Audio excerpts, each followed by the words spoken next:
Good morning, everyone. It is a wonderful and beautiful day here in Princeton, New Jersey. We are on our way to New York City today, but it's coffee time.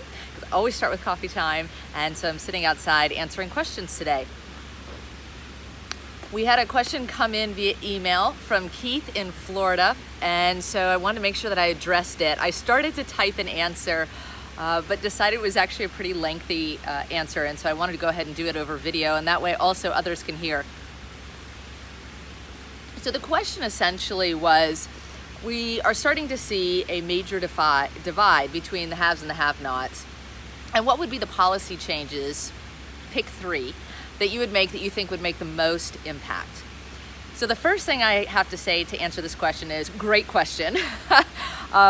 This is an important question because it's not just about equality for the sake of saying that we're all nice people and we appreciate everyone. It's equality because we have to look at more of what we call an abundance model, recognizing that there isn't always a finite amount of resources. We actually can regenerate and think more like permaculture as a concept, right? We can actually share and expand in a lot of different areas, not all of them, but for the most part, that is capability.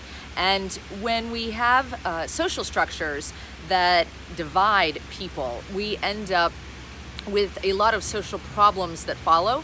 That has economic implications, it has national implications, and since I focus on readiness, that has major readiness implications for the future. So for a variety of reasons, helping have equality in the space is very important. Now, to the question of policy. The next point I wanted to make is that we frequently misattribute policy in the executive branch to what is actually policy in the legislative branch. So when we make changes to policy that involve laws, that is going to be done in Congress. And interestingly enough, when we talk about people running for president, we frequently focus in those areas. That's why we have platforms. Most of the platforms and most of the recommendations that are coming from the candidates who come out of Congress are actually actions that would be and should be and are required to be conducted in the legislative branch. So in the executive branch, while we do have policies, there are different kinds of policy. I used to steward a policy, 1322.26. I'm sure no one has ever heard of it, but it is the policy on distributed learning, and it identifies how at the federal level that we have best practices, what kind of interoperability standards we use. This is all information that isn't very interesting, does not affect the rest of the country, but is actually business practices about how we work. So the term policy oftentimes gets confused. So I will focus on the programs that we can do in the executive branch. Those are things that are actually promisable and executable.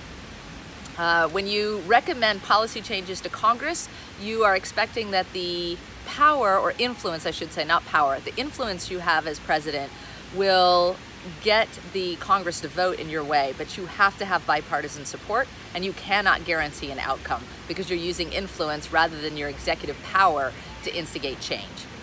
So now, what are the programs? To me, you have to get to the root cause. The first root cause, I would say, is education. Now, I happen to know the person who's asked this question has a concern about education that I share. And that is that simply giving people access to information, imparting knowledge, does not in and of itself result in change, certainly not in change of behavior. So what we have to do is instead talk about what I call game rules. If there was any lesson I learned as a youngster, it was that simply going to college and getting good grades to be able to have a good resume did not in and of itself get me a job. I needed to know people. I needed to create positions. I needed to develop in a variety of different ways, none of which I got simply from my access to information. I learned those game rules by working with a variety of different people. So we have to help the education system actually reform. We call it modernizing in the executive branch. And it needs to focus on 21st century skills, which are, yes, certainly reading, writing, math, but additionally social and emotional and physical competencies. Being resilient is very important going forward. So we also need to make the education real-world focused. It needs to make sense and be applicable.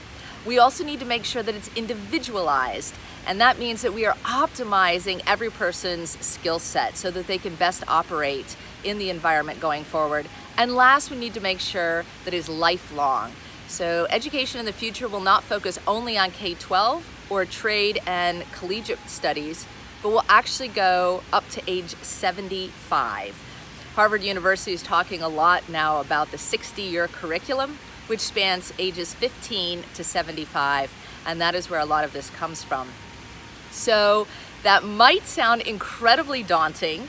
However, my last task in the government was actually to write the blueprint, the plan for how to make that happen. And it didn't involve just making regulations, and it didn't involve changing any laws. What it involved was facilitating experts around the country who have skills, access, and money to make these changes. So it won't be done at the taxpayer's dollar, but it will be facilitative and actionable. The second thing you have to do is make sure that you have health care for everyone. When we want to be able to allow everyone the ability to work at their best and be their optimized self, you have to be able to be healthy. You have to ensure that your children are healthy. And the best way to do that, of course, is to bring health care to everyone. Now, I argue against the Medicare for All program simply because it's really taking a program from the 1960s and expanding it. We all know if you were to compare that to taking 1960s architecture and saying that we're going to continue to build that way, we would have a lot of problems in that space, right? So what we really want to do, I call it 21st century healthcare. It's certainly still healthcare for everyone, but I think we need to build on the programs that are already existing in the executive branch that are looking at more modernized systems. So these are advancements in how we move data, advancements in delivery processes, advancements in science.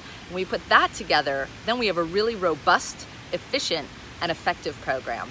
The last thing that we need to make sure that we do is really I would recommend we change the tax structure. And so my idea would be to do what I call a flip tax. Now this one I cannot guarantee because this would require using influence to talk to Congress and try and convince them to change some of these pieces. But what we can actually do is change the way that we accept tax money. I don't believe we need more taxes. I've gone through the budgets, I've worked in the inside, I know how we spend and I know how to fix that. So we don't need more money, but we do need to make sure that we are taking advantage of the money that is not going to taxes that should. And what do I mean by that? There are a lot of loopholes and ways that you can evade taxes. And there are certain subsets that do it more often, obviously, than others.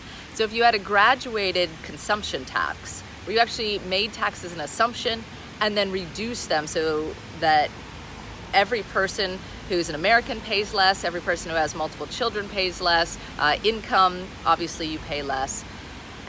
You can actually recoup, there's about $600 billion of unpaid taxes that would be automatically recouped under that scenario.